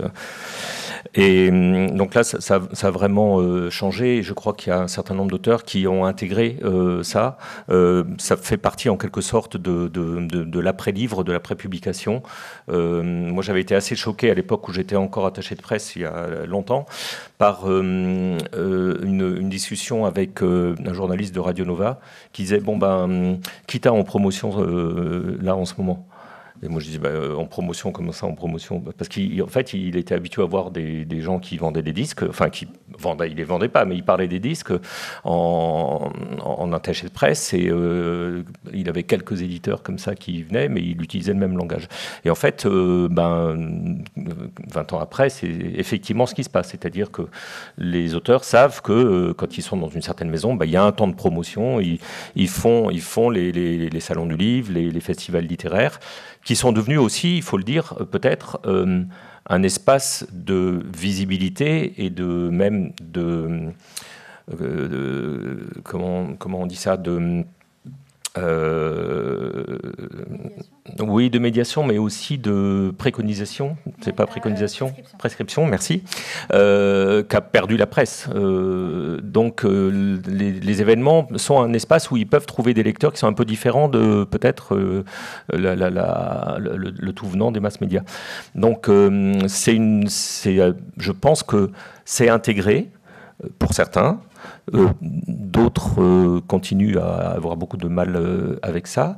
Je crois que ce qui change aussi dans la perception qu'ont les auteurs d'eux-mêmes dans l'ensemble de ces circuits, autant économiques, symboliques que sur des questions de pouvoir, c'est peut-être aussi le fait que il y a de plus en plus d'interactions avec d'autres disciplines artistiques, ce que je disais tout à l'heure aussi, et qu'il y a des habitudes qui commencent à se propager en quelque sorte, parce que il y a quantité d'autres métiers qui depuis longtemps se sont professionnalisés, se sont associés. Moi, je suis ravi de voir ce qui se passe avec les auteurs en ce moment, parce que pendant très très longtemps quand même, c'était un peu chacun pour soi, pas forcément par désir absolu d'être indépendant, mais peut-être par méconnaissance. Mais là, quand Marc Lévy appelle pour dire on y va, mais je dis mais ça y est enfin.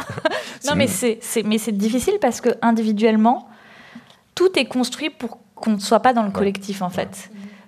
De tout ce qu'on a exposé, en fait, que ce soit dans la structure juridique du droit d'auteur, comme dans tout ça, parce que voilà, même l'idée de syndicat, parce que finalement, là, on est Société des gens de lettres, ça fait pas très syndicat, faut être honnête. Ligue des auteurs professionnels, bon, vaguement, mais voilà. Mais on n'est même pas encore vraiment au stade où on dit à un moment donné, mais c'est un syndicat, on y va que... Voilà. Donc, ça veut dire que nous-mêmes, on a un vrai chemin à parcourir dans cette notion d'identité. On essaye de réunir. Charte des auteurs illustrateurs jeunesse, c'était pareil. C'était la division au départ, à sa création, c'était de dire, est-ce qu'on fait du culturel ou est-ce qu'on revendique? Ça faisait peur quand même de revendiquer. Au départ, quand la charte a lancé ses tarifs, quand il s'était fait presque agresser par des auteurs eux-mêmes qui disaient, c'est une honte. Il faut qu'on continue à être bénévole. On fait ça pour la culture, on fait ça pour la vocation. Donc, mais là, j'ai l'impression qu'il y a un changement. On n'est pas des prolétaires. On n'est pas des prolétaires. Non, mais là, il y a un changement hyper intéressant qui se produit. Il y a une nouvelle génération aussi qui arrive, qui est très intéressante parce que, comme tu le disais, je le vois au conseil d'administration de la Charte, c'est des gens qui sont aussi dans le cinéma, qui sont aussi dans le jeu vidéo, qui sont dans l'animation. Donc, ils vont puiser dans les acquis d'autres secteurs pour en fait dire non, mais attends, mais je comprends pas, dans le livre, ça se passe comme ça. Et je crois qu'on a besoin de ces énergies-là. Et c'est pour ça que la mission va être intéressante, Bruno Racine, je pense aussi à ce niveau.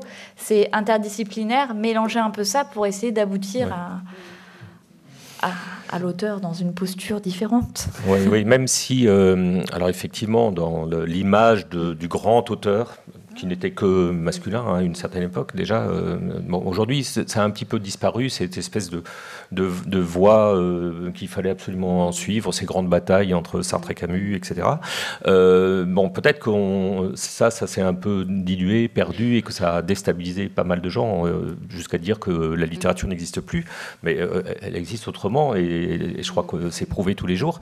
Mais il se passe autre chose, c'est qu'il y a une voie qui existe, qui est vraiment multiple, qui est qui se ramifie sans cesse, qui est celle de la littérature et des auteurs et des autrices. Et ça me fait penser à ce terme de chaman que tu as utilisé, puisque disait Mathilde ce matin, sur cet aspect éphémère et mystérieux de l'écriture qui se joue pendant les ateliers. Moi, j'ai l'impression que là aussi, peut-être pour essayer de dire ce qui peut se dire de l'auteur dans le champ public, dans l'espace public, c'est quand il y a une rencontre littéraire avec un écrivain, très souvent c'est c'est descriptif, c'est l'auteur qui parle de son texte, qui dit peut-être parfois comment.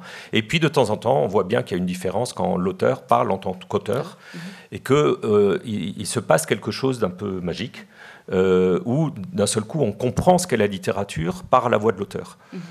Et il me semble que le corps de l'auteur là est essentiel, même si ça arrive qu'une fois sur 100 rencontres pendant un festival, par exemple, mais ça arrive. Et ce qui, je pense, est essentiel là, c'est que quand l'auteur parle, il utilise la même matière artistique que quand il travaille, que quand il écrit, c'est-à-dire le langage. Alors évidemment, d'un côté c'est oral, de l'autre côté c'est écrit, on peut se dire, bon, c'est pas tout à fait la même chose, mais quand vous invitez un cinéaste, un musicien, ça peut être très intéressant ce qu'il dit, mais il fait pas de la musique, il fait pas de la danse, si c'est un chorégraphe, il fait pas du cinéma, il parle de son travail, et ça peut être passionnant, et il peut faire comprendre des choses, parce qu'il se passe quelque chose aussi à travers le corps. Quand on invite un écrivain, ce qui peut se passer à certains moments, et c'est là où il y a mystère et effet chaman aussi, c'est que d'un seul coup, on touche du doigt l'objet même. On voit que l'homme ou la femme qui est là habite poétiquement la cité, habite poétiquement notre environnement, et il nous le fait partager. Et ça, je trouve que rien que ça suffit à continuer à essayer de valoriser les auteurs pour leur présence. Et voilà, je pense que vous nous avez donné aussi le mot de la fin, parce que malheureusement, il faut regarder un peu l'heure, parce qu'il y a le train, effectivement. Donc, pour conclure très très vite, je ne vais pas être très très lente. D'abord, merci beaucoup pour vos interventions, aussi pour avoir tiré au clair quelques questions qu'on a pu avoir. Et voilà, je vais être très très bref, mais c'est que moi, je retiens, par rapport aux discussions qu'on a eues, justement pour revenir aussi sur la notion de corps, le corps de l'écrivain qui a été évoqué. Je pense que l'on peut dire que lorsqu'on a parler sur le statut, on parlait en fait du corps du métier de l'écrivain, qui est encore peut-être à constituer. En tout cas, on en discute beaucoup. C'est le changement paradigmatique duquel vous avez parlé tout à l'heure. Tout ça, ça relève quand même du fait de cette autodétermination d'écrivain, de ce savoir-être écrivain, etc. Deuxièmement, donc, le retour du corps de l'écrivain. Il y a déjà des études là-dessus, mais avec la voix de l'auteur que vous venez d'évoquer. Donc, c'est vraiment un point très, très important qui est allié directement ou en lien direct avec la mise en scène de l'écrivain. Et puis, dernièrement, tout à l'heure, vous l'avez évoqué aussi, l'auteur en tant qu'auto-entrepreneur. Donc, cette notion de corporation aussi, de l'entrepreneur, voilà, on retrouve là encore la notion du corps. Mais voilà, je vous remercie encore très très chaleureusement.